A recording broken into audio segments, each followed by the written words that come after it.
आज का जो हमारा एजेंडा होगा उसमें सबसे पहले हम लोग देखने वाले हैं हिस्ट्री ऑफ पाइथन, और इस पर बेस्ड काफी सारे सवाल होंगे क्विज में।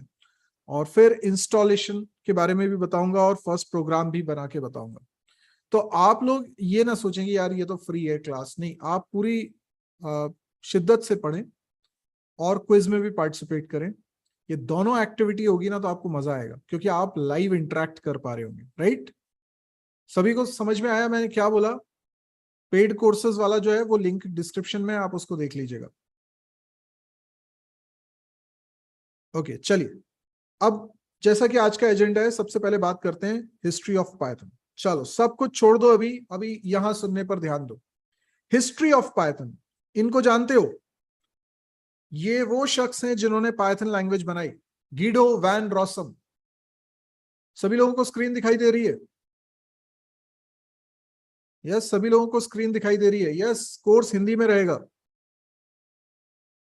तो Python was conceived in the late 1980s by Guido van Rossum at Centrum Wiskunde and Informatica in Netherlands as a successor of ABC language. क्या आपको मालूम है कि पाइथन, जावा, जावास्क्रिप्ट, पीएचपी ये एक ही दौर की प्रोग्रामिंग लैंग्वेजेस हैं? अर्ली 90s में ये सब बनी थी, मार्केट में आई थी। C and C plus plus languages 70s की लैंग्वेज, और सोचिए कि उसके बाद जो इतनी पॉपुलर लैंग्वेजेस हैं वो 90s में आई, अर्ली 90s में आई। तो लेट 80s में, 80 के दशक के आखिरी में पाइथन का कॉन्सेप्ट कंसीव कर चुका था, और उस पर काम गीडो वैन रॉसम ने अकेले स्टार्ट किया था। अकेले वो प्रोजेक्ट स्टार्ट कर दिए थे। वो नीदरलैंड में थे, और एक सेंट्रम विस्कंडे इन्फॉर्मेटिका करके एक रिसर्च ऑर्गेनाइजेशन थी, नीदरलैंड में है, और वहां पर एबीसी लैंग्वेज बनाई जा रही थी। और इस लैंग्वेज में इम्प्लीमेंटर यानी प्रोग्रामर की जरूरत थी, और गीडो वैन रॉसम ने वहां पे लैंग्वेज इम्प्लीमेंटर के रूप में ज्वाइन किया था। तो ऑब्वियसली उस लैंग्वेज को बनाने वाले लोग उनके ऊपर थे जो डिसाइड कर रहे थे कि लैंग्वेज में क्या फीचर्स होंगे, और Guido van Rossum is one of the person जो उस लैंग्वेज को कोड कर रहे थे, इंप्लीमेंट कर रहे थे। तो during that process Guido van Rossum को कई सारी चीजें एबीसी की सही नहीं लग रही थी। उन्हें लग रहा था कि यार ये ऐसा नहीं होना चाहिए। फॉर एग्जाम्पल, एबीसी लैंग्वेज में जो कीवर्ड्स थे वो कैपिटल लेटर में लिखे जाते थे। तो गीडो वैन रॉसम को लगा कि नहीं यार ये भी स्मॉल लेटर में होना चाहिए, क्योंकि बार बार कैपिटल स्मॉल में केस चेंज करना is not very convenient while typing a code. तो उन्होंने सोचा कि नहीं, ये नहीं हो, ऐसा नहीं होना चाहिए। This is one thing. फिर एबीसी लैंग्वेज में एक्सटेंसिबिलिटी नहीं थी, वहां पे कोई लाइब्रेरी नहीं थी, वहां पे जो भी था वो इनबिल्ट था। तो उन्हें लगा कि इससे लैंग्वेज के फीचर्स एक्सपैंड नहीं हो पाएंगे। तो इन्हें ऐसी कई सारी चीजें मिली जो एबीसी लैंग्वेज में उन्हें सही नहीं लग रही थी, पसंद नहीं आ रही थी। लेकिन वो शायद उस अथॉरिटी के साथ उस प्रोजेक्ट में नहीं थे कि वो उधर चेंजेस करा पाए। इवेंचुअली उनके दिमाग में रहा कि मुझे एक ऐसी लैंग्वेज बनानी है जिसमें एबीसी की सारी खूबियां तो हों, लेकिन जितनी कमियां थी उनको भी दूर कर दिया जाए। और इसी सोच के कारण उन्होंने पाइथन लैंग्वेज को बनाया था। और ये जैसे हम छुट्टियों में क्या करते हैं, तो उन्होंने क्रिसमस की छुट्टियों में 2 हफ्ते के अंदर पाइथन लैंग्वेज को बना दिया था। और उसके बाद फिर जब उन्होंने अपने कलीग्स को उसके बारे में बताया तो काफी लोगों ने अप्रिशिएट किया, और फिर उन्होंने उसको सिंगल हैंडेडली प्रोजेक्ट को हाँ, उनके कलीग्स ने जरूर इनपुट्स दिए होंगे, लेकिन उन्होंने उस प्रोजेक्ट को आगे बढ़ाया। वो हमेशा से मतलब पाइथन प्रोजेक्ट को ही आगे बढ़ाते रहे, उन्होंने पूरा जीवन पाइथन के लिए लगा दिया। मैं आपको बताऊं कि अगर हम कंपेयर करें पाइथन, जावा, जावास्क्रिप्ट, पीएचपी, तो इन सब में स्लाइटली पहले पाइथन लैंग्वेज आई थी। ठीक है? 12 जुलाई 2018 की बात है जब गीडो वैन रॉसम ने फाइनल रिटायरमेंट ले लिया कि अब मैं और काम नहीं करूंगा। तो अब पाइथन को संभालने का जिम्मा, क्योंकि अभी तक उन्हीं के पास में था, पर 2018 के बाद से फिर एक अलग काउंसिल बनाई गई, एक ग्रुप बनाया गया जो इस पाइथन के प्रोजेक्ट को आज भी कंटिन्यू करे हुए है और इसके डेवलपमेंट के लिए काम करते हैं। क्या आपको मालूम है कि गीडो वैन रॉसन ने गूगल में भी काम किया है और फाइनली फिर उन्होंने ड्रॉप बॉक्स में भी काम किया था। तो गूगल में आपको मालूम होना चाहिए कि गूगल के बहुत सारे प्रोजेक्ट्स में पाइथन यूज होती है, तो पाइथन हेवीली यूज होती है। इनफैक्ट यूट्यूब बहुत ज्यादा पाइथन को यूज करता है। तो गूगल के इंटरनल बहुत सारे प्रोजेक्ट्स हैं जिसमें पाइथन यूज होती है, एंड इट इज बिकॉज कि काफी समय तक गीडो वैन रॉसन ने यूट्यूब गूगल में काम किया था, तो ऑब्वियसली उनका इन्फ्लुएंस रहा और पाइथन लैंग्वेज को वहां पे काफी ग्रो होने का मौका मिला। इनफैक्ट जो पाइथन का 3rd वर्जन आया था वो भी गूगल में रहते हुए ही उन्होंने लॉन्च किया था। उसके बाद फिर उन्होंने ड्रॉप बॉक्स को ज्वाइन किया और पाइथन का डेवलपमेंट तब भी चलता रहा। सो उनका जो योगदान है वो बहुत ही बड़ा योगदान है। तो मैं बात करूं history, version history of Python की, तो पाइथन के अभी तक 3 वर्जन्स आए, 3 मेजर वर्जन्स आए। पाइथन 1 जो लॉन्च हुआ था वो 1994 में हुआ था। तो यस, पाइथन बन गई थी 89 में, लेकिन उसका जो पहला वर्जन कमर्शियली अवेलेबल हुआ that was on in somewhere in 1994। उसके बाद सेकंड वर्जन आया है सन 2000 में, और ये काफी बड़ा चेंज था। उसके बाद तीसरा वर्जन आया है 2008 में, और अभी तीसरा वर्जन ही चल रहा है। देखिए, ये जो पहली डिजिट है ना, ये वर्जन नंबर है, और डॉट के बाद जो रहता है वो अपडेट्स होती हैं। तो यहां पर 3 के बाद ये डॉट लगा के 10.6 लिखा हुआ है ना, तो ये समझ लो मेजर वर्जन है 3। इसी में ये अपडेट्स आती रहती हैं और ये अपडेटेड वर्जन आता है, मतलब पाइथन 3 का ही अपडेटेड वर्जन है वो।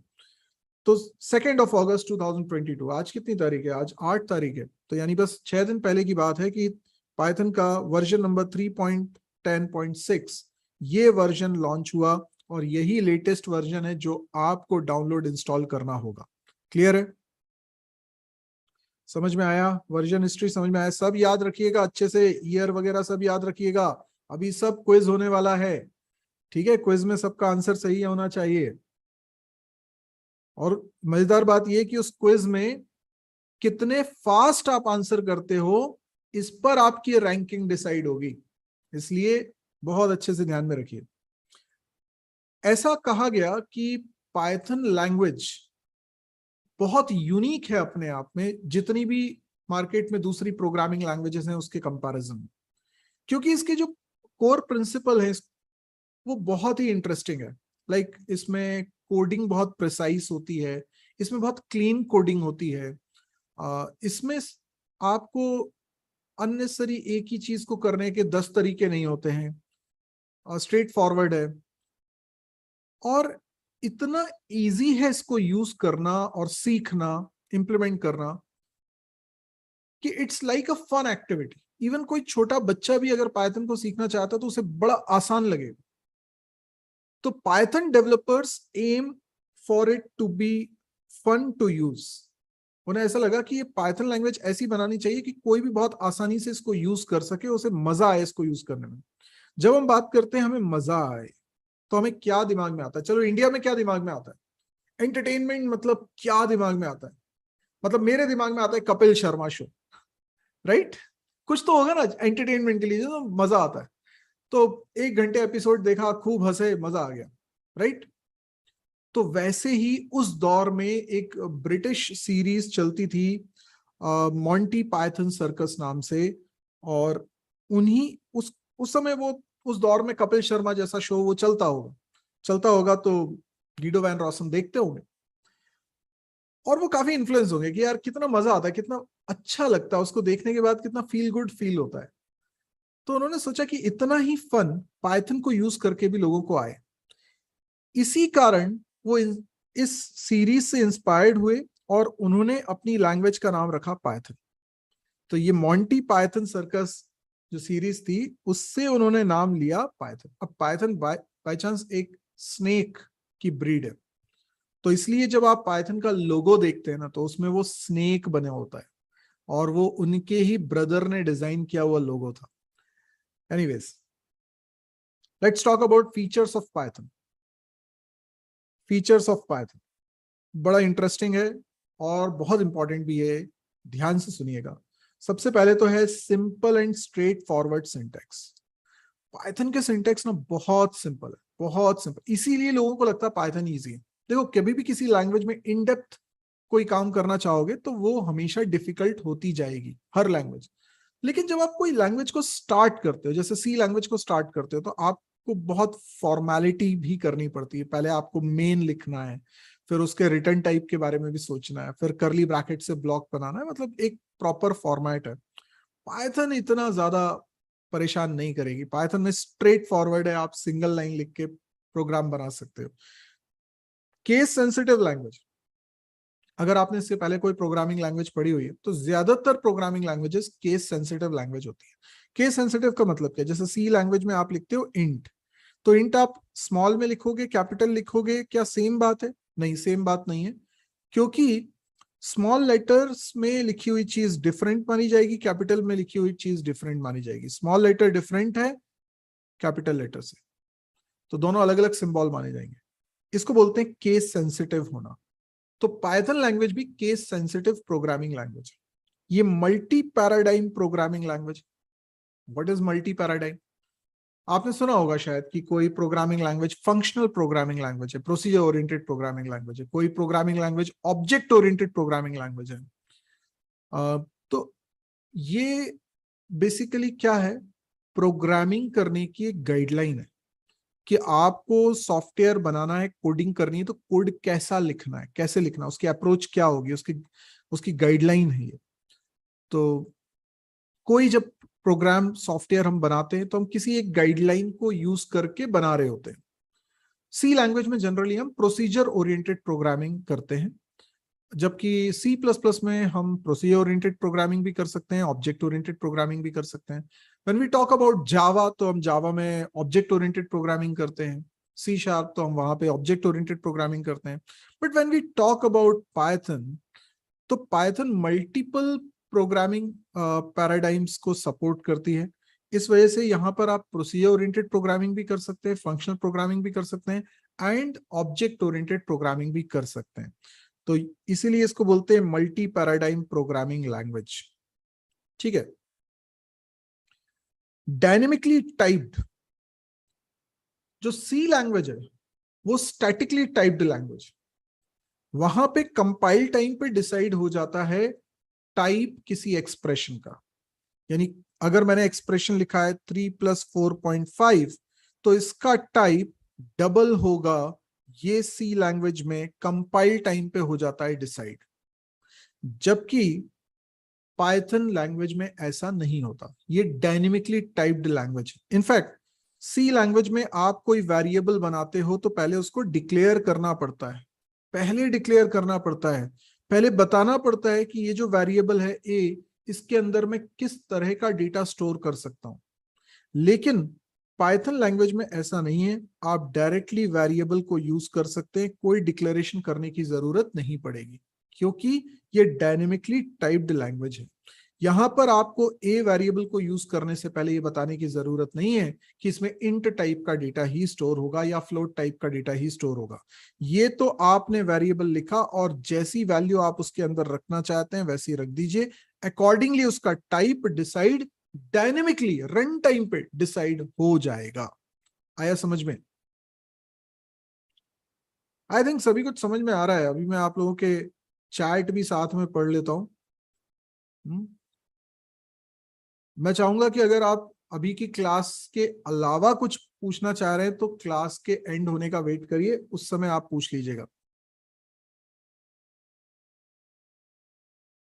ओके, चलिए इसमें और क्या है। अच्छा, डायनेमिकली टाइप्ड अभी आपको थोड़ा समझ में आया ना? मैं इसको और डिटेल में आगे बताऊंगा, ठीक है? जब मैं वेरिएबल्स वगैरह के बारे में पढ़ाऊंगा तो बताऊंगा इसके और detail. Emphasis on code readability. अभी इसमें कोड जैसे सी लैंग्वेज में लिख रहे हैं, वैसे मैं तो जब भी सी लैंग्वेज में प्रोग्राम बनाता हूं तो मैं करली ब्रैकेट के अंदर जब कोड लिखता हूं तो मैं थोड़ा सा गैप दे देता हूं, उसके बाद फिर कोड को लिखता हूं। ये गैप देने को हम क्या बोलते हैं? इंडेंटेशन देना। मतलब इफ लिख रहा हूं तो इफ के अंदर का जो कोड है वो थोड़ा आगे लिखूं, फिर एल्स उसके इफ के बिल्कुल सीध में लिखा हो, ऐसा मैं कोशिश करता हूं। तो ये तो बहुत क्लीन कोडिंग है, मतलब ऐसे कोडिंग करनी चाहिए आपको जिससे कि रीड करना आसान हो। लेकिन आपको मालूम है पाइथन में बाय डिफॉल्ट ऐसे सिंटैक्स और फीचर्स है, ऐसे रूल्स हैं जिसके कारण आपको क्लीन कोडिंग ही करनी पड़ेगी। तो कभी भी पाइथन के कोड को रीड करके उसको समझना बड़ा आसान लगेगा as compare to other languages. Other languages में अगर प्रोग्रामर स्टैंडर्ड तरीके से कोड लिखना समझता है तो वो लिखेगा, और अगर वो क्लमजी स्टाइल में कोड लिखना चाहता है तो वैसा भी लिख देगा, वो तब भी वर्क करेगा। पर पाइथन में ऐसा नहीं होगा। पाइथन में आपको एक स्टैंडर्ड की तरह से कोड लिखना पड़ेगा, ऐसे क्लमजी कोडिंग इसमें नहीं होती। तो मोर रीडेबल प्रोग्राम इसके अंदर बनता है। Then automatic memory management. अगर आपने सी लैंग्वेज पढ़ी है और उसमें आपने मैलॉक कैलॉक को पढ़ा हुआ है, मैलॉक कैलॉक फ्री रीअलॉक, तो डायनेमिकली जो मेमोरी ब्लॉक्स हम क्रिएट करते हैं सी में, सी प्लस प्लस में, तो हमें उसको ध्यान में रखना पड़ता है कि उसकी मेमोरी को कब रिलीज करना है। तो ये जो मेमोरी का मैनेजमेंट है, आई आई आई एम प्रीटी श्योर कि कई सारे लोग ऐसे होंगे जिनको सी सी प्लस प्लस में ये बातें नहीं पता होंगी। इट्स ओके, जब हम इन चीजों को पाइथन में पढ़ेंगे तो मैं उसको थोड़ा और डिटेल में डिस्कस कर लूंगा। लेकिन पाइथन में मेमोरी का मैनेजमेंट आपको नहीं करना पड़ता, पाइथन खुद उसकी टेक केयर करती है, इसलिए हम इसको बोलते हैं ऑटोमेटिक मेमोरी मैनेजमेंट। ऐसा जावा में भी होता है, ऐसा जावा स्क्रिप्ट में भी होता है, लेकिन सी सी प्लस प्लस में नहीं होता। वहां पे प्रोग्रामर को मेमोरी का मैनेजमेंट करना होता है कि कब किसी वेरिएबल की मेमोरी को रिलीज करना है, जो डायनेमिकली बन रहे हैं उनकी बात कर रहा हूँ। मैलॉक कैलॉक से बनते हैं या सी प्लस प्लस में न्यू कीवर्ड की मदद से बनते हैं, उनकी मेमोरी को कैसे कब रिलीज कराना है वो हमको देखना पड़ता था। पर पाइथन में ऐसा नहीं, पाइथन में वो ऑटोमेटिक हो जाता है। Large library support. Biggest feature of Python is कि इसका लार्ज लाइब्रेरी सपोर्ट है, विच मीन्स कि बहुत सारा कोड पहले से बना हुआ है। तो मान लो कि तुम एक प्रोजेक्ट बनाना चाहते हो पाइथन में, और वो जो भी टेक्नोलॉजी को यूज कर रहा है, तुम्हें पता चलेगा कि यार ये काम करने के लिए ना बहुत सारा कोड पहले से बना हुआ है, हम उस कोड को यूज कर सकते हैं अपने प्रोजेक्ट में, सो दैट हम जो करना चाहते हैं वो आसानी से हो जाए। तो हमें स्क्रैच से पूरी कोडिंग नहीं करनी पड़ रही है, उसके लिए पहले से कुछ ना कुछ कोड बना हुआ है। आप सुनते होगे ना मशीन लर्निंग, तो अभी इसके बहुत सारे एल्गोरिथम्स फंक्शंस पहले से बने हुए हैं। आपको बस पता होना चाहिए कि इस फंक्शन से क्या होता है, आपने उस फंक्शन को कॉल किया, आपका काम हो गया। तो it becomes very simple, easy to use, and you can make great projects. आपके लिए बहुत आसान हो जाएगा। Huge community. पाइथन को सीखे हुए लोग, पाइथन को यूज करने वाले लोग दुनिया में अभी शायद सबसे ज्यादा हो गए। ठीक है, बहुत भीड़ है भाई। एक समय ऐसा केवल जावा के लिए हुआ करता था, अभी के डेट में ऐसा पाइथन के लिए है कि बहुत ज्यादा प्रोग्रामर्स है, तो इसकी कम्युनिटी बहुत स्ट्रांग है। कई सारे फोरम्स हैं जहां पे आप पाइथन से रिलेटेड सवाल पूछेंगे। मान लीजिए कोई प्रोजेक्ट बना रहे हैं, आपको दिक्कत गई, आपने उसको किसी फोरम पे अपलोड किया, डेफिनेटली आपको उसका आंसर मिल जाएगा। या तो वो सवाल पहले भी किसी ने पूछा हुआ है तो उसका जवाब पहले से वहां मौजूद होगा, और अदरवाइज इतनी एक्टिव कम्युनिटी है कि आप कई नोन ऐसे प्लेटफॉर्म्स है, जहां फोरम्स हैं, जहां पर आप अपने सवाल रखेंगे वहां पे आपको बहुत जल्दी उसका आंसर भी मिल जाएगा। Then talking about platform independent, Python जो है प्लेटफॉर्म इंडिपेंडेंट प्रोग्रामिंग लैंग्वेज है। इसका मतलब है कि मैं अलग अलग तरह के प्लेटफॉर्म्स पे इसको रन कर सकता हूँ, सेम फाइल को मैं हर जगह रन कर लूंगा। ऐसा सी के साथ नहीं है। सी लैंग्वेज में अगर मैंने कोई सॉफ्टवेयर बनाया है और वो विंडोज मशीन के लिए बनाया है तो वो लिनक्स पे नहीं चलेगा, वो मैक पे नहीं चलेगा। लेकिन यहाँ पर पाइथन में जो मैं सॉफ्टवेयर बनाऊंगा वो मैं मैक मशीन पे भी चला सकता हूँ, वही सॉफ्टवेयर मैं विंडोज मशीन पे भी चला सकता हूँ, लिनक्स मशीन पे भी चला सकता हूँ। दैट इज कॉल्ड कि ये प्लेटफॉर्म इंडिपेंडेंट है। कुछ और अमेजिंग फैक्ट्स मैं आपको बताता हूँ, शायद आप लोगों को पता होगा टायोबी इंडेक्स के बारे में। टायोबी प्रोग्रामिंग कम्युनिटी इंडेक्स, ये एक वेबसाइट है। आप इस वेबसाइट पे जाओगे ना, आप गूगल करना टायोबी करके, आपको पता चलेगा कि दुनिया में पॉपुलैरिटी वाइज कौन सी प्रोग्रामिंग लैंग्वेज सबसे ज्यादा यूज हो रही है, उस हिसाब से कौन नंबर 1 लैंग्वेज है, कौन नंबर 2 है, कौन नंबर 3 है। तो वो बहुत सारी प्रोग्रामिंग लैंग्वेजेस की डिटेल लिस्ट हर महीने प्रोवाइड करते हैं। तो अभी काफी समय से पाइथन नंबर 1 प्रोग्रामिंग लैंग्वेज बनी हुई है, even more popular than C and Java, which is a great thing. हालांकि C and Java and C plus plus are evergreen programming languages. अगर हम ओवरऑल मल्टीपल प्लेटफॉर्म्स पे चेक कर लें ना, अलग अलग परसेप्शन से भी चेक कर लें, तो दुनिया में सबसे ज्यादा यूज होने वाली 5 प्रोग्रामिंग लैंग्वेजेस के अगर मुझे नाम लेने हो तो मैं वहां नाम लूंगा सी लैंग्वेज का, सी प्लस प्लस लैंग्वेज का, जावा का, पाइथन का और जावास्क्रिप्ट का। अगर आपको ये 5 लैंग्वेजेस आती है ना, मतलब आपने मेजर मार्केट शेयर कवर करके रखा हुआ है। ज्यादा चांस है कि आपको जो जॉब मिलेगी उसमें जो काम करना होगा वो इन्हीं में से किसी पे करना होगा। तो ये तो मेरे को लगता है हर स्टूडेंट को सीख ही लेने चाहिए इन 5 चीजों में। आपको एक और बात बताऊं कि लैंग्वेजेस की पॉपुलैरिटी कई बार ट्रेंडिंग होती है। जैसे एक समय होता है, एक दौर होता है जब हम किसी एक मुद्दे को बड़ा हाईलाइट कर देते हैं, ट्रेंडिंग टॉपिक, न्यूज में जैसे बोलते हैं ट्रेंडिंग टॉपिक। कभी वॉर से रिलेटेड बात हो रही होती है, कभी किसी ने सुसाइड कर लिया है, किसी बड़े फिल्म स्टार ने, तो उसके बारे में बात हो रही होती है, या कुछ भी हो सकता है, किसी ने कुछ बयान दे दिया, पॉलिटिकल बयान दे दिया और इतना खतरनाक है, उसके बारे में बात चल रही है 4 दिन। तो ट्रेंड चलता है। ऐसे प्रोग्रामिंग लैंग्वेजेस में ट्रेंड आते हैं। कभी कभी कोई साल होता है कि कोई लैंग्वेज ना बहुत ज्यादा पढ़ी सीखी और यूज की जा रही है। तो अगर उस ट्रेंड को देखें कि पॉपुलैरिटी इंडेक्स एकदम से स्पाइक किया हो, तो दुनिया में आज तक की सभी प्रोग्रामिंग लैंग्वेजेस में Python is the only language जिसने ऐसा मल्टीपल टाइम्स किया है। ये स्पाइक मल्टीपल टाइम्स आया है, 2007 में, 2010 में, 2018 में और 2020 में। ये वो ईयर्स हैं जब पाइथन बहुत तेजी से ग्रो हुई थी। तो highest rise in ratings in a year, ये वो 4 ईयर। ऐसा किसी प्रोग्रामिंग लैंग्वेज ने आज तक करके नहीं दिखाया होगा, ये पाइथन ने करके दिखाया। So Python reduces app development time by 1/6। किसी सॉफ्टवेयर को तुम किसी दूसरी प्रोग्रामिंग लैंग्वेज में बना रहे हो, जितना टाइम तुम्हें उसमें लगेगा उससे 1/6 टाइम आपको लगेगा अगर आप पाइथन लैंग्वेज में बना रहे हो, क्योंकि इसमें बहुत प्रिसाइज कोडिंग होती है, आपको कम लाइंस में काम हो जाता है। और ये एक ग्रेटेस्ट फीचर है अगर फास्ट डेवलपमेंट हमको करना है तो। आपको बताऊं कि जो लार्ज ऑर्गेनाइजेशंस हैं, जैसे आप कई लोग बोलते हैं ना कि सर पाइथन में कितना स्कोप है, पाइथन वर्सेस जावा, इस तरह की बातें पूछते रहते हैं। देखो, मैं ये नहीं कह रहा कि पाइथन अच्छी है कि जावा अच्छी है, देखो दोनों का अपना मार्केट है। पर मैं एक मेन बात बताता हूं कि जितनी बड़ी organisations, you name it, like Google की बात करें, नासा की बात करें, फेसबुक की बात करें, अमेजॉन की बात करें, इंस्टाग्राम की, स्पॉटिफाई की, माइक्रोसॉफ्ट की, सर्न या यूट्यूब या नेटफ्लिक्स या Dropbox, they are big big organisations. ये दुनिया को दिशा दिखा रहे हैं कि इंटरनेट पे क्या कैसे चलेगा, हम बताएंगे। ये वो कंपनीज है, और इन कंपनीज में पाइथन बहुत ज्यादा यूज होती है। इनफैक्ट नेटफ्लिक्स तो मेजरली डिपेंडेंट पाइथन पे ही है। जो इंस्टाग्राम बना है वो जेंगो पे बना है। Django is a framework in Python, right?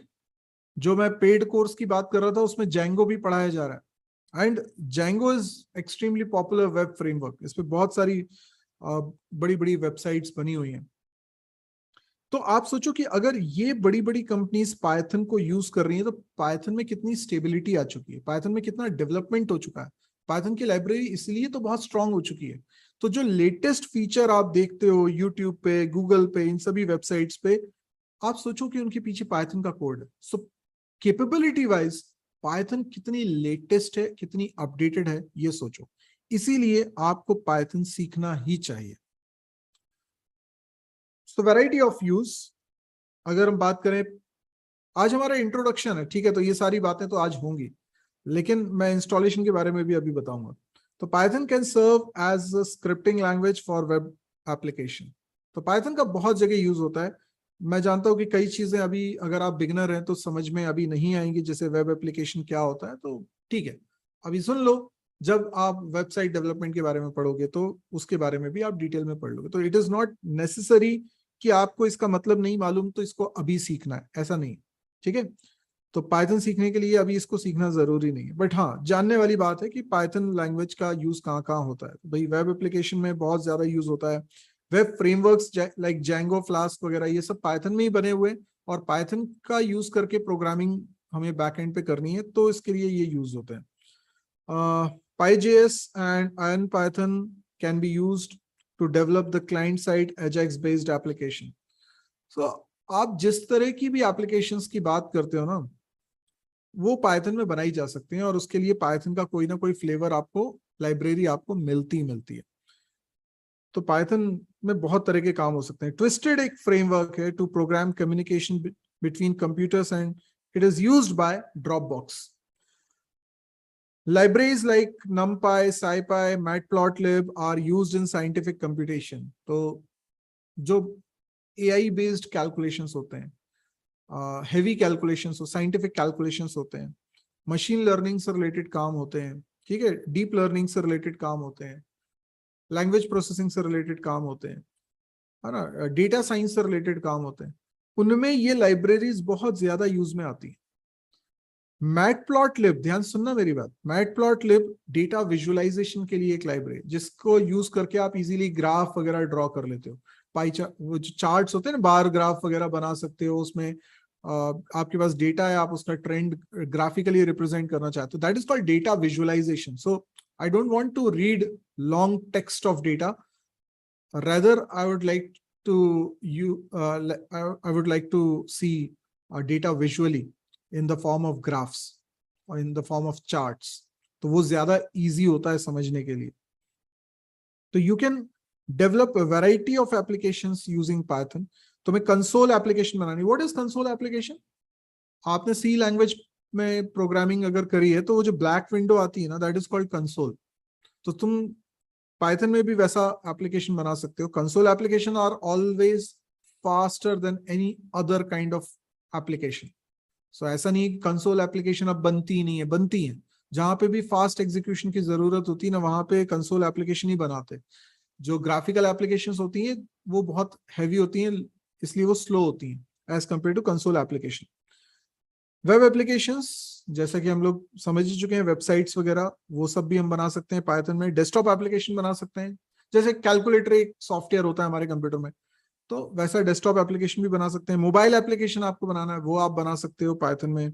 Kiwi करके एक फ्रेमवर्क है, उसका यूज करके बनाई जाती है. आईओटी एप्लीकेशंस आप बना सकते हो, internet of things, data analytics से रिलेटेड तो प्रोजेक्ट्स मैक्सिमम पाइथन में होते हैं. मतलब आर लैंग्वेज और पाइथन लैंग्वेज, इन दोनों को सबसे ज्यादा यूज किया जाता है वहां पर, और पाइथन अभी इतना ज्यादा कंफर्टेबल हो गए हैं लोग उसमें कि उसी को प्रेफर करते हैं. Then AI based application, artificial intelligence based जितनी भी एप्लीकेशंस हैं, उनमें पाइथन हेवीली यूज होती है. मतलब मेजॉरिटी में पाइथन ही यूज होता है. और भी बहुत सारे हैं, मैंने तो कुछ नाम यहाँ पर लिखे हुए हैं, जिससे आपको ये पता चले कि पाइथन बहुत जगह पेनिट्रेट कर चुकी है. It's not specifically used for one domain, but वो इवॉल्व हो रही है as a general purpose programming language, कि हर एरिया में वो यूज हो सके. लेकिन मेजॉरिटी ऑफ इट्स यूज कहाँ होता है, तो वो वेबसाइट डेवलपमेंट में बहुत ज्यादा यूज होता है. टास्क ऑटोमेशन करने के लिए बहुत अच्छी स्क्रिप्टिंग लैंग्वेज है. डेटा एनालिटिक्स में और डेटा विजुअलाइजेशन में ये बहुत ज्यादा यूज में आती है. मशीन लर्निंग, एआई वगैरह, इन सब में बहुत ज्यादा यूज में आती है. तो ये मेजर एरिया जहां पर यूज हो रहा है. जैसे मोबाइल एप्लीकेशन बन तो सकती है पाइथन में, लेकिन उतनी ज्यादा पॉपुलर नहीं है. उससे ज्यादा पॉपुलर एनवायरमेंट्स हैं अवेलेबल, बट यस, उसमें भी बनती तो है. Then let's talk about installation. ठीक है ना, इंस्टॉलेशन के बारे में बात कर लेते हैं. आपको इंस्टॉल करना है पाइथन को, तो आपको जाना है एक वेबसाइट पे जिसका नाम है python.org/downloads, और यहाँ पे आप अपने ऑपरेटिंग सिस्टम के हिसाब से इंस्टॉलर को डाउनलोड कर सकते हैं और उस इंस्टॉलर को रन करके उसे इंस्टॉल कर सकते हैं. ठीक है, अब मैं आपको एक चीज बता देता हूँ. ये जो मैंने अभी बोला, ये रही website. Can you see this website? Yes, can you see this website? तो यहां पर आप देखें, ये वेबसाइट का नाम है python.org. python.org. यस, और इस python.org/downloads, बेसिकली यहाँ पर आपको एक डाउनलोड्स करके मेनू में एक आइटम दिख रहा है. मैंने उस पर ऑलरेडी क्लिक किया हुआ है, तभी मैं इस पेज पर आया हूँ. ठीक है, अब इसमें देखो, जैसे मेरा ऑपरेटिंग सिस्टम मैक है, मैं मैक मशीन पे काम कर रहा हूं, तो इसने ऑटोमेटिकली मुझे जो बटन दी है वो है मैक ऑपरेटिंग सिस्टम के हिसाब का पाइथन। देखो, अलग अलग प्लेटफॉर्म के लिए, अलग अलग ऑपरेटिंग सिस्टम के लिए अलग अलग इंस्टॉलर्स हैं। तो अगर आपका विंडोज है ना, तो आप विंडोज वाले पे क्लिक करिएगा। अगर आपका मैक है तो मैक वाले पे क्लिक करिए, लिनक्स है तो लिनक्स वाले पे क्लिक करिए। आपका कौन सा ऑपरेटिंग सिस्टम है पहले वो सेलेक्ट कर लीजिए। यहां पर बाय डिफॉल्ट वो आपकी मशीन पे जो ऑपरेटिंग सिस्टम है उसके हिसाब से दिखाएगा। जैसे अगर मैं विंडोज मशीन पे इसको ओपन करता ना, तो यहां पर ये मुझे दिखाता लेटेस्ट वर्जन फॉर विंडोज। तो आप तो इस बटन पे क्लिक करके डाउनलोड इंस्टॉल कर सकते हैं, तो आप इसको डाउनलोड कर लीजिएगा, ठीक है। और अगर विंडोज पे जाना है तो विंडोज पे क्लिक करके आप यहां से भी डाउनलोड कर सकते हैं ये वर्जन से। अगर आपके कंप्यूटर में ऑपरेटिंग सिस्टम विंडोज 7 है तो उस पर नहीं चलेगा। उस पे चलाना है तो आपको थोड़ा पुराना वर्जन देखना पड़ेगा। यहाँ पुराने वर्जन्स भी रखे हुए हैं, तो आप देख लीजिएगा। अगर आपके पास विंडोज 7 है तो फिर कौन सा वाला आपको डाउनलोड करना है। आप पाइथन 3.7 कर सकते हैं। ये एक्सपी पे नहीं चलेगा, लेकिन विंडोज एक्सपी तो अब आपके पास होगा भी नहीं, विंडोज 7 पे चल जाएगा, ठीक है। तो ये आप चेक कर लीजिएगा। पर आई बिलीव कि मेजॉरिटी के पास विंडोज 7 के आगे का वर्जन होगा। तो फिर विंडोज 7 के आगे का वर्जन है तो फिर आपको कोई दिक्कत ही नहीं है, आप यहाँ पे इंस्टॉल कर सकते हैं। इंस्टॉलर आपको लेना है तो ये जो लिंक नीचे दिख रहे हैं आपको, आई होप आपको माउस कर्सर दिख रहा होगा। तो Windows installer 32 bit, Windows installer 64 bit है। जैसा आपका ऑपरेटिंग सिस्टम है उसके अकॉर्डिंगली आप डाउनलोड कर लीजिएगा। एक फाइल डाउनलोड होकर आ जाएगी, उस पर डबल क्लिक करिएगा, इंस्टॉलर स्टार्ट हो जाएगा। और उस पर बाय डिफॉल्ट जो सेटिंग्स हो आप उस करते रहिएगा। जहाँ पे पाथ आपको सेट करने का प्रोविजन आएगा वहां पे वो देख लीजिएगा चेक्ड रहे, सो दैट कि पाथ आपको अलग से सेट नहीं करना पड़े, तो पाथ चेक्ड रहे। वैसे बाय डिफॉल्ट वो चेक्ड रहता है, इसलिए आपको कुछ करने की जरूरत नहीं पड़ेगी। नेक्स्ट नेक्स्ट पे क्लिक करेंगे, इंस्टॉलेशन हो जाएगा। तो मैंने मैक मशीन पे तो इंस्टॉलेशन करके रखा हुआ है। जब मैं इंस्टॉलेशन कर लेता हूं तो उसके बाद मेरे को मशीन पे मिल जाता है आईडीएलई। सी, आईडीएलई बोल रहा हूं मैं। तो व्हाट इज आईडीएलई? आईडीएलई का मतलब है integrated development and learning environment. अभी आप देखते होंगे कि पाइथन जब हम सीखते हैं तो कई सारे आईडीज या कोड एडिटर्स को लोग यूज करते हैं, जिसमें वीएस कोड सबसे ज्यादा पॉपुलर है। तो हम लोग भी वीएस कोड को यूज करेंगे आगे चल के, लेकिन for the very first class मैं बोलूंगा कि अभी वीएस कोड को नहीं डालते हैं, वो नेक्स्ट क्लास में देख लेंगे। आज हम लोग क्या करते हैं, सिंपली आईडीएलई पर काम करना सीखते हैं। क्योंकि ये जो पाइथन आपने डाउनलोड इंस्टॉल किया है इसके साथ आईडीएलई भी आता है। ये बेसिकली एक ऐसा सॉफ्टवेयर है जिस पर आप सिंगल लाइन कमांड, मतलब it's like a shell, it's Python shell, ये आपको प्रोवाइड करेगा Python shell. So basically ideally is going to provide you Python shell. Python shell क्या है? एक ऐसी स्क्रीन है जिस पर आप पाइथन का सिंगल सिंगल स्टेटमेंट भी चला सकते हो। जैसे सी लैंग्वेज में अगर आपको कोई चीज सीखी, आपने प्रिंटफ सीखा, तो अब उसको टेस्ट करना है तो क्या करना पड़ेगा, पूरा प्रोग्राम बनाना पड़ेगा। पाइथन में ऐसा नहीं है। पाइथन में आपने प्रिंट फंक्शन सीखा, सिर्फ उसको चला के देखना है, तो आप अकेली उस लाइन को लिखकर चला के देख सकते हो। उसके लिए ये पाइथन का शेल बहुत इजी लर्निंग एक्सपीरियंस आपको देगा। तो आइडियली आपको दोनों चीजें प्रोवाइड करता है, एक तो पाइथन शेल भी प्रोवाइड करता है और साथ में वो फाइल्स क्रिएट करने का ऑप्शन भी देता है कि आप पाइथन फाइल बना लो। पाइथन का जब भी आप प्रोग्राम बनाओगे तो वो एक .py फाइल बनेगी, उसके अंदर आप पाइथन का प्रोग्राम बनाओगे। तो क्या करें, एक प्रोग्राम बना के देख लेते हैं जिससे हमें थोड़ा एक्सपीरियंस हो जाए कि आइडियली को कैसे यूज करना है, ठीक है। तो मैं क्या करूंगा, मैं पहला प्रोग्राम बनाऊंगा और ये रहा पहला प्रोग्राम। अभी आपको इस प्रोग्राम को समझने की जरूरत नहीं है, सिर्फ अपने इंस्टॉलेशन को वेरीफाई करने के लिए आप इस प्रोग्राम को टेस्ट कर सकते हो। अगर आप इस प्रोग्राम को चला के देख रहे हो सब कुछ सही चल रहा है, इसका मतलब है कि सब इंस्टॉलेशन प्रॉपर हो चुका है। तो आपको करना क्या है, आपको ओपन करना है आइडियली। तो मैंने ओपन कर लिया है आइडियली, तो मैं वो दिखा देता हूं आपको। यहाँ पर मैंने आइडियली रखा हुआ है, दिस इज आइडियली। ओके, ये स्क्रीन को हटाना चाहिए। Okay, so you can see this ideally. अभी विंडोज मशीन पे भी आइडियली कुछ ऐसे ही दिखेगा आपको। तो ये कमांड प्रॉम्प्ट जैसा है। यहां पर आप देख रहे हैं ये 3 एरो बने हुए हैं, एरो के सिंबल बने हुए हैं, इसको बोलते हैं स्ट्रिंग प्रॉम्प्ट। ठीक है, ऊपर जो मैसेज लिखा हुआ है ना, ये तो स्टैंडर्ड मैसेज है, जब भी आप पाइथन इसको शेल को ओपन करोगे हमेशा दिखेगा। अभी ये स्ट्रिंग प्रॉम्प्ट है ना, यहां पर आप कुछ भी वैलिड पाइथन स्टेटमेंट लिख सकते हो। व्हेन आई से valid Python statement, what does that mean? अच्छा, जैसे मैंने लिख दिया, मैं यहाँ पे कुछ लिख रहा हूं, हाउ आर यू। मुझे ये बताइए, क्या ये पाइथन लैंग्वेज का वैलिड स्टेटमेंट है? Just tell me. मैं चैट विंडो पे आपके आंसर सुनना चाहता हूं।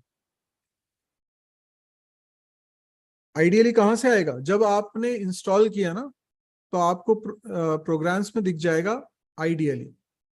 आप सर्च करोगे ना, सिंपली आप डेस्कटॉप पे देखते हो ना, सर्च का ऑप्शन रहता है, आप सर्च पे जाओगे, पाइथन आइडियली लिखना आ जाएगा। ओके, सो सभी को समझ में आ रहा है ना, हाउ आर यू? ये इंग्लिश लैंग्वेज का वैलिड स्टेटमेंट हो सकता है, लेकिन पाइथन लैंग्वेज में ऐसा कोई स्टेटमेंट नहीं है। और इसीलिए जब मैं ये लिख रहा हूं और एंटर हिट करता हूं, तो वो बोलता है सिंटेक्स एरर, क्योंकि जो लिखा गया है वो पाइथन लैंग्वेज में नहीं लिखा है। तो ये जो आइडियली शेल है, ये शेल केवल आपको पाइथन लैंग्वेज के वैलिड स्टेटमेंट लिखने की परमिशन दे रहा है। क्लियर हुई? अब जैसे 3+4 लिखता हूं, अब ये तो मैथमेटिक्स में भी सही है और पाइथन लैंग्वेज में भी सही है, तो इसका आंसर वो दे रहा है 7। Yes, can you see this? इसका आंसर वो दे रहा है 7। मतलब 3+4 is a valid statement in Python. और ये हम लोगों को भी बहुत इजीली समझ में आ रहा है। ठीक है, आपको लगता है आपने लिखा 3 × 4, yes, it is a valid statement in Python. और क्या वैलिड स्टेटमेंट हो सकता है? ऐसे ऑपरेटर लगा के तो आप एक्सप्रेशन लिख ही सकते हो। आप लिखते हो प्रिंट हेलो, तो ये मैंने लिखा तो इसने हेलो प्रिंट कर दिया। इसका मतलब ये प्रिंट हेलो जो मैंने लिखा है, this is a valid Python statement. तो यहां पर आप सिंगल सिंगल स्टेटमेंट को चला के देख सकते हो। आपने कोई भी नई चीज सीखी पाइथन में, आप यहां पे टेस्ट कर लीजिए। लेकिन अगर आपको प्रॉपर एक प्रोग्राम बनाना है पाइथन में, तो वो कहां बनाओगे? देखो, आइडियली कैसे ओपन होगा ये तो आपको क्लियर है ना। आपने एक बार पाइथन को इंस्टॉल कर लिया, उसके बाद आप विंडोज में सर्च करना पाइथन आइडियली। वैसे तो हो सकता है उसका आइकन आपने बना लिया, क्रिएट कर लिया होगा, या फिर आप प्रोग्राम्स में भी लिस्ट में देखेंगे तो वो आपको मिल जाएगा, आई एम श्योर। इतने तो अब आपको कंप्यूटर यूज करना आ ही गया होगा। नहीं समझ में आए तो मुझे कमेंट करके बताना कि भाई ये चीज मेरे को समझ में नहीं आई, ये बता दीजिए, तो मैं नेक्स्ट वीडियो में बता दूंगा। बट मुझे लगता नहीं कि उस पर डिस्कशन करने की जरूरत है।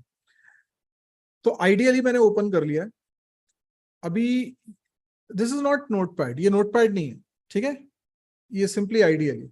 अभी मैं ये नहीं कह रहा हूं कि जुपिटर अच्छा है या हमें VS कोड पे काम करना चाहिए या एटम पे काम करना चाहिए। हमारे पास बहुत सारे ऑप्शंस हैं and they are all good, और जिसको आप यूज करने लगते हो उसमें कंफर्टेबल हो जाते हो। तो आप वो मत सोचो हम VS कोड पे करेंगे आगे चल के। अभी जो हम कर रहे हैं वो आइडियली पे कर रहे हैं, और आपको मैं बताऊं कि ये भी अपने आप में सफिशिएंट है और दमदार है।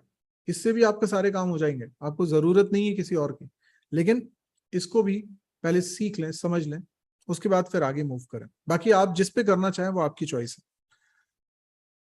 अब मेरे को क्या करना है यहां पर? अब मैक मशीन पे तो क्या होता है, ऊपर मीनू आता है, ठीक है, और विंडोज मशीन पे यहीं पर मीनू आ जाएगा। तो आप क्या करना, फाइल पे जाना और फाइल पे न्यू फाइल पे क्लिक करना, तो एक नई फाइल ओपन होगी। ठीक है, मैं दिखाता हूं आपको, नई फाइल ओपन हो गई है, ये नई फाइल ओपन हो गई। अब इस नई फाइल में मुझे क्या करना है, प्रोग्राम लिखना है। प्रोग्राम जो मैंने अभी आपको दिखाया था वही लिख रहा हूं मैं, ठीक है।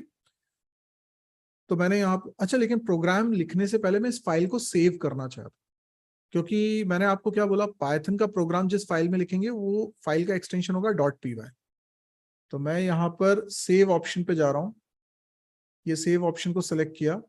वो बोलता है कहाँ पे रखना है, तो मैंने डिसाइड किया कि इसे कम्युनिटी क्लासेस में जाके और पाइथन प्रोग्राम्स में चला जाता हूँ और यहाँ पर मैं सेव कर लेता हूँ, नाम रख लेता हूँ hello.py। ठीक है, आप अपने सिस्टम में कहाँ स्टोर करना चाहते हैं ये आपकी चॉइस है, नाम जो रखना चाहें वो आपकी चॉइस है, लेकिन एक्सटेंशन आपको .py ही रखना है। ठीक, अच्छा अब यहाँ पे प्रोग्राम बनाते हैं। तो प्रोग्राम में क्या लिख रहा हूँ डेफिनेटली वो जब तक सिखाया नहीं है वो अभी समझ में नहीं आएगा, अंदाजा आपको लग जाएगा लेकिन उसका सिंटैक्स अभी प्रॉपर समझ में नहीं आएगा। उसको आप बॉदर भी मत करिएगा क्योंकि वो मैं आगे एक एक चीज पढ़ाऊंगा, अभी सिर्फ हमें टेस्ट करना है, क्योंकि आप में से जो लोग एकदम नए हैं वो लोग इसको इंस्टॉल करेंगे तो उन्हें टेस्ट करना है। तो क्या लिखकर टेस्ट करें, तो आप यहाँ पर एक छोटा सा प्रोग्राम बना लीजिए, एंटर 2 नंबर्स। मैं यूजर से 2 नंबर एंटर करने के लिए बोल रहा हूँ। अभी सी लैंग्वेज में कैसा होता था कि हर लाइन के बाद आप सेमीकोलन लगाते थे लाइन टर्मिनेशन के लिए, पाइथन में ऐसा कुछ भी नहीं है। इनफैक्ट सी लैंग्वेज में क्या होता था कि आप जो कोड लिख रहे हैं ना, जैसे मैंने लिखा लिख सकते हैं, यहां पर पाइथन में आप ऐसे गैप दे के नहीं लिख सकते। जैसे मैंने थोड़ा सा गैप दे दिया ना और अब प्रिंट लिख दिया, ये एरर देगा। आप गैप दे ही नहीं सकते, ऐसे बिना कारण के कोई गैप नहीं दिया जाएगा। This is called indentation. कोई इंडेंटेशन नहीं देना है हमको, जब तक जरूरी नहीं है हम इंडेंटेशन नहीं देंगे। अगर अननेसेसरी दिया तो एरर है। तो मैंने लिखा प्रिंट। अब इसके बाद मैं एक वेरिएबल बना रहा हूं ए और इंट इनपुट। डोंट वरी अगर आपको नहीं पता कि वेरिएबल क्या होते हैं, फंक्शन क्या होते हैं, ये सब मैं आपको बताने वाला हूं, लेकिन वो आज नहीं होगा, वो होगा नेक्स्ट क्लास में। आज तो मैं बस आपको एक प्रोग्राम बना के दिखा दे रहा हूं। ये मैंने ए और बी दो वैल्यूज इनपुट कराई, ए और बी में रख लिया, उसका सम करके सी में रख लिया और फिर रिजल्ट को प्रिंट करा रहा हूं सम इज और सी की वैल्यू। आप देख रहे हैं यहाँ कोई फॉर्मेट स्पेसिफायर भी यूज नहीं हो रहा अगर आप सी के बैकग्राउंड से। तो सिंपली ये प्रोग्राम हमारा बनके तैयार हो चुका है। मैंने इसको सेव भी कर लिया है। अभी मेरे को इसको रन करना है। तो रन कैसे करूंगा, यहाँ ऊपर मीनू में रन का भी एक ऑप्शन है, मैंने उस पर क्लिक करा, उसमें एक रन मॉड्यूल करके ऑप्शन आ रहा है। वैसे F5 की भी आप प्रेस कर सकते हो। तो मैं रन मॉड्यूल को क्लिक करा, तो ये रन कहाँ हो रहा है, ये पाइथन शेल में रन हो रहा है। तो यहाँ लिखा हुआ आ रहा है एंटर 2 नंबर्स। 2 नंबर्स मुझे एंटर करने हैं, जैसे मैंने 10 और 20 एंटर करना है। 10 एंटर किया, देन 20 एंटर करा, सम इज 30 आ गया। मतलब कॉन्ग्रेचुलेशन, हमारा प्रोग्राम बिल्कुल सही वर्क कर रहा है, यानी कि इंस्टॉलेशन हमारा प्रॉपर हो चुका है। तो आई गेस आपको आज का लेक्चर समझ में आया होगा और जो कुछ भी मैंने आपको बताया है आप इसको फॉलो करके इंस्टॉलेशन कर लेंगे। कुछ दिक्कत आती है तो आप कमेंट सेक्शन में जरूर बताइएगा। और जितना कुछ मैंने आज पढ़ा है अभी उसी पर बेस्ड एक क्विज होने वाला है, पर वो क्विज मैंने डिस्क्रिप्शन सेक्शन में आप लिंक देखोगे। ठीक है, इसी वीडियो के आप डिस्क्रिप्शन सेक्शन में लिंक देख सकते हो, वहां पर आपको मिल जाएगा। अगर कोई आपका डाउट है तो मुझे बता सकते हैं। बाकी join Python quiz live at 10:15 PM ऐसा लिखकर मैंने डिस्क्रिप्शन में लिखा हुआ है, वहां पे लिंक है, आप उस पर क्लिक करेंगे, सिंपली आपको आप कनेक्ट हो जाएंगे। तो बस मेरे पास 4 मिनट है, जो भी आपके डाउट्स हैं आप पूछ सकते हैं।